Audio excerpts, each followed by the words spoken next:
Ravens Wrap is sponsored by Bud Light, jctickets.net, Geico Insurance, Donaway Furniture, Ocean City Golf Club, RussellStreetReport.com, Comfort Inn Gold Coast, Holiday Inn Express, the original Green Turtle, hosted by the Blue Ox Bar and Grill. Welcome back in. It is the original Green Turtles Ravens Wrap show right here on Comcast Beach TV and Delmarva's Rock Radio, the strongest Ravens affiliate on the peninsula. 93.5 The Beach, broadcasting from the Ravens Room of the Blue Ox Bar and Grill, 127th Street and Coastal Highway at Ocean City, with Ravens Roost 44. Give yourselves a hand. And, of course, Ravens fans all across Delmarva, and we invite each and every one of you down to the show here Wednesdays at 7 o'clock. Chances to win great prizes from many of our great sponsors, including our friends at Bud Light, the Comfort Inn Gold Coast, Geico, the Ocean City Golf Club, jctickets.net, the Holiday Inn Express at Northside at Ocean City, and Donaway Furniture. Mike Bradley from 105.7 The Fan in Baltimore, 92.7 WGMD here locally to my left. Murph from Smitty McGee's. Welcome in again. To his left, very special She's guest. the biggest star. Yeah, Sandy Unitas. She's the biggest the biggest star on the stage. And then there's Bobby Vermillion.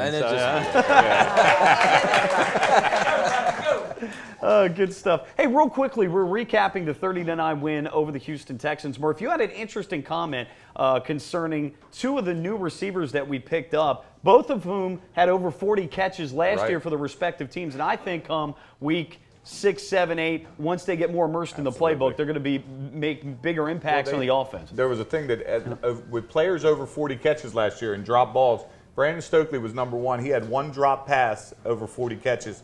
And Dallas Clark was number 2 with 2 drop passes. So that first game with Dallas Clark, that's something I don't think we're ever going to see again. And once him and Joe get in tune, I think it's going to be a real nice combination for us down the stretch. No question. Hey, we've got some questions coming up from the audience we'll get to, but while Sandy's up here with us, Bobby, you were talking off air about Ray Lewis and about Johnny Unitas, and really, as I've heard my buddy Rob Long at the Fan say, to this generation, Ray Lewis is to what Johnny Unitas was to the old Colts generation. Absolutely. But I'll kind of let you do the Q&A on this. Well, I just think one of the neat things about being a Baltimore sports fan and now a Ravens fan, whether you were an old Colts fan and now a Ravens fan, is number one, the ownership, Art Modell and now Steve Bisciotti, have embraced the Colts so much. They are in the Ring of Honor, the old Colts, and the connection. I can remember the first time that Johnny Unitas was on the field at M&T Bank Stadium, and how important that was to the city of Baltimore.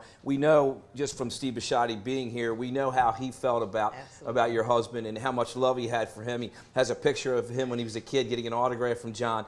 But I do think it's kind of interesting now as we transition to the Ravens and Joe Flacco, and we talked about this a little bit. You talk about leadership, and we had this big, brawn leader in Ray Lewis, and would put his chest out. And I love Ray Lewis, believe me. But before that, in Baltimore, there was John Unitas. And, not to compare Joe Flacco to John Unitas, because that's not fair to do, but certainly I do see some Joe Flacco or some John Unitas in Joe Flacco. His demeanor, very quiet, very confident. Even when he runs off the field sometime, how John used to kind of nod his head a little bit. So I wonder if you've had, if you've looked at it and kind of thought the same thing at times. Oh, absolutely. John, as you all know, and I hope some of you are older than me. I want you to know I was quite a bit younger than John, so of course. Steve Bisciotti, not that far from me in age.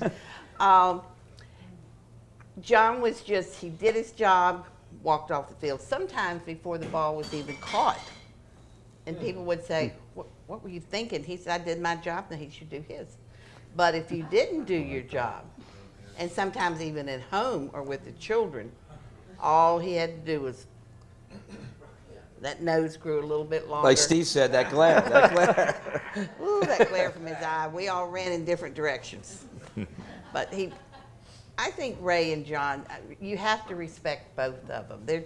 Some ways they're entirely different, but the discipline's was there.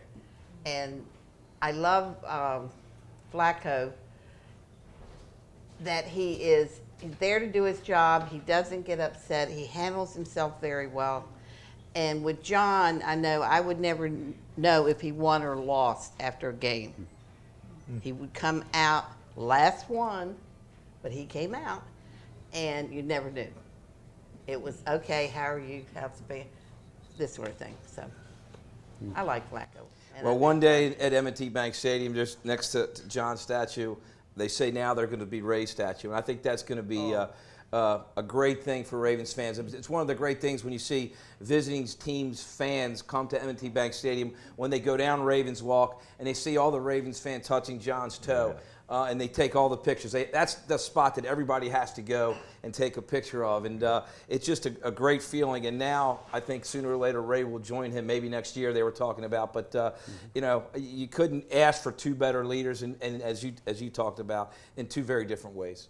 Right, and I will say the only reason John agreed to the statue, originally he wanted a walk of fame between going out in front of the stadium, down that walkway. He wanted Artie Donovan. That was the only reason. He wanted his teammates, Raymond Berry, right there with him. And I hope maybe one day we'll see that. You know what? That's something we can bring up with Steve next month. Is there something they can do to honor the old Colts, at least with pictures or something along the way, somehow, some way? It's a great point. Let me ask you. There's an upcoming movie about Johnny Unitas. I wanted you to talk about that. I'm really looking forward to that. Of course, I read the book a couple of years back, but talk about what's coming up. Yes, our oldest son, Joe Unitas, we got the rights from Tom Callahan, who wrote the book, Johnny U, to do what we would like with the book as far as a movie. So our oldest son, Joe, has written a script, and he's been working on it for about 7 years now.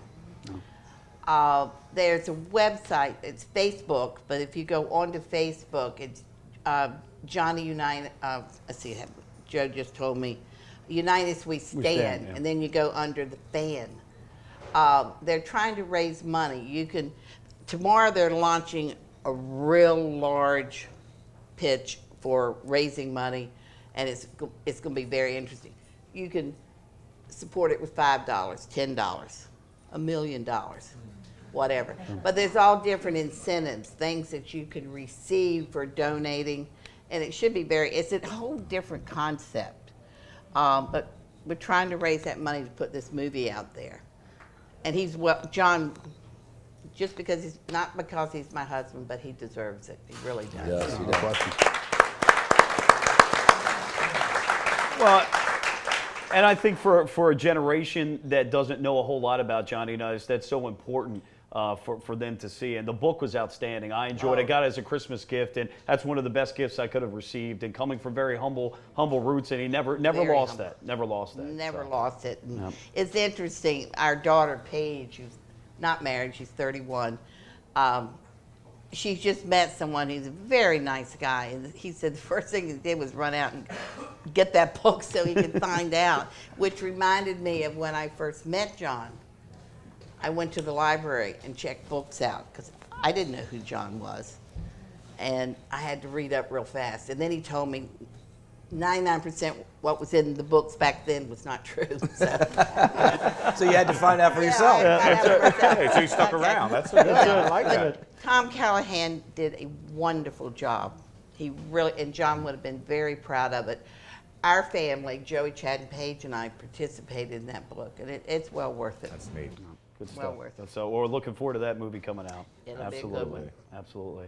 Well, we're going to take this time here as we wrap up the segment for some questions from the audience here, and whatever we don't get to, we'll carry over to the next one, and we'll kind of throw these questions around a little bit. Murph, since you're one of the guests up here as well, we'll throw this at you. Good question. Do you think Josh Bynes will be another Donnell Ellerbe, who, by the way, has played very well with Miami so far? Yeah, he's a young guy. He's got a lot of talent. I mean, Ellerbe was very good, but if Ray didn't get hurt last year and things of that, Ellerbe might not even really gotten a chance to play. So next man up. I think Josh Bynes is a terrific football player. No question. Bobby, next question. How do you fix the run game when there's no consistency with the receiving corps?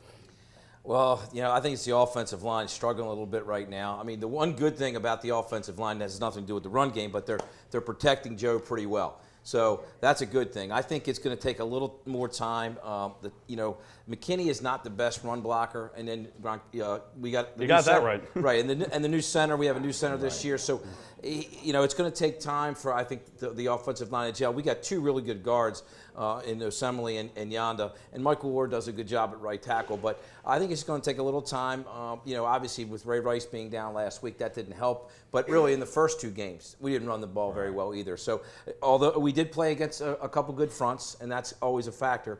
But I still think that it's a work in progress. I think it's only going to get better, and we will be able to run the football. The one thing I will say, Jim Caldwell stuck with the run last week, and I think that was important. Kept our defense off the field, never gave up on it. We got a couple pops. Pierce came through with a couple runs towards the end of the game, and I think that helps. So just stick with it and hope it gets better. Yeah, the amount of passes that Joe's thrown has dropped by about 10 each game, which is good to get some balance, right. and you still got to stick with it, no question about it. And Bobby, it's a great point. Look, Denver's front last year, okay, they were top 3 in stopping the run in terms of run defense. Cleveland, they've gotten a lot better, and then Houston also, that's a top 5, top 10 run defense. So to give them a little bit of slack, they face some really good front sevens against the run, so that's part of it. Good question here as well. Do you think the offense is having difficulty adapting to Juan Castillo's blocking scheme? I'll take a little bit of this. They haven't changed up the blocking scheme. He is known as an excellent offensive line coach. That's where he made his hay with the Philadelphia Eagles, not when he was defensive coordinator, obviously.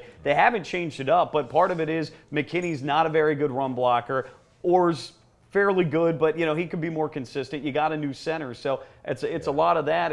Murph, it's a combination of everything. I think Burke. I don't think we realized how good Matt Burke was. I think that's really coming to show. Picking up defensive, blitzes and different things, and reading. He was like a Ray Lewis out on the field on offense, picking up schemes and things of that. I think it's really showing now how great a football player he really was. But you have to say the Ravens did sell Juan Castillo to us in the offseason, and how good of an offensive line coach that he was, and it is a little disappointing that we haven't been able to run the football the first 3 games with all the things we talked about, because he was a guy they were high on and they thought we would get better. But hey, this season's way early, and I think, like I said, just some time, continuity, and I think it'll get a lot better. Yeah, and it could be that the technique's different, and maybe they need to go back to some old ways. We'll have to see. Hey, more of the Ravens Wrap Show to come on Comcast Beach TV and Delmarva's Rock Radio, 93.5 The Beach.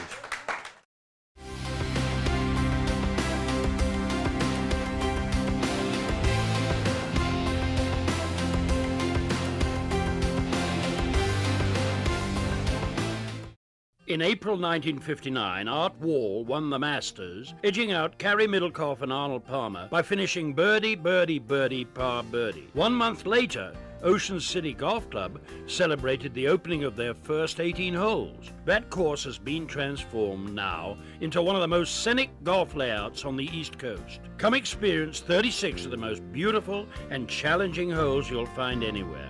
Ocean City Golf Club in Ocean City, Maryland.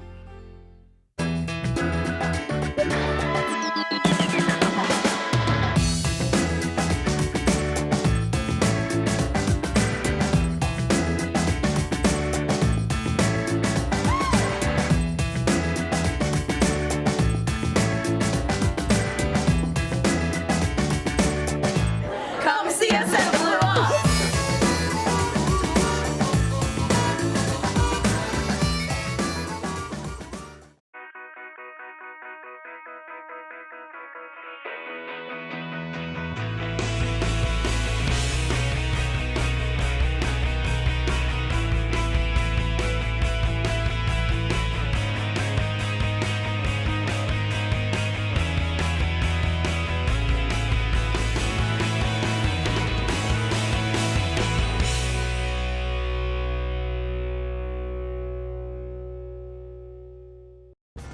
Welcome to the Comfort Inn Gold Coast.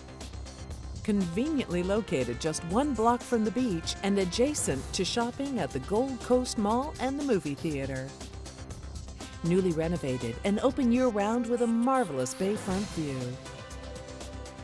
Visit us on the web at comfortgoldcoast.com and see our hot deals and great golf packages, or simply call our direct reservation line to plan your stay.